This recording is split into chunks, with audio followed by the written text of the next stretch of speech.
Povo posto administrativo Hatulia município Ermera comemora o solo cloron aniversário restauração dependência badala Rua Nolu nebe monu ya loron Rua Nolu fulang mayu tinan Rua Nolu resin Rua.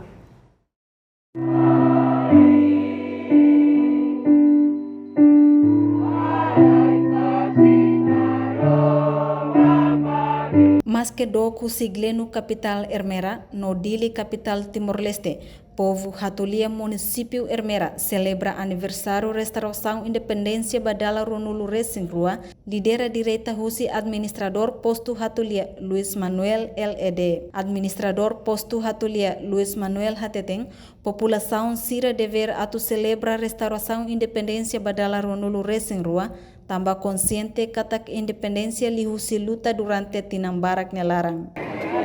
Comemoração restauração da independência dalam Ronulu tinang Indonesian ano mensagem makana itu tu penki hamutu contribui tani opinião tani anoi tani dia sira atu ia lorong buat serasa tentang importância ia lorong buat serasa tambah lorong buat serasa udah lembra kita terlembra fali saya makulu kita ni aman sira itu ni apa sira mawali sira kita halo rahela baita então buat nuestra halo rahela baita kita tem que cuidado celebra cada tina na dia ho participação comunidade de máximo atunya hatu do sele kata Timor Mos e a luta de que nada vai ser consegue sair do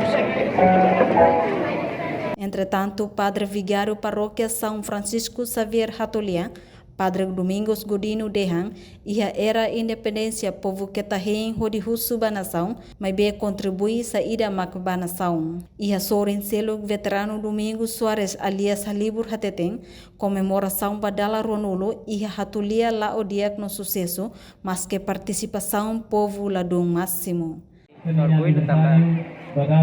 participação da UNE, mas que ema minum beliau Lahodia, Lahormat, Laya,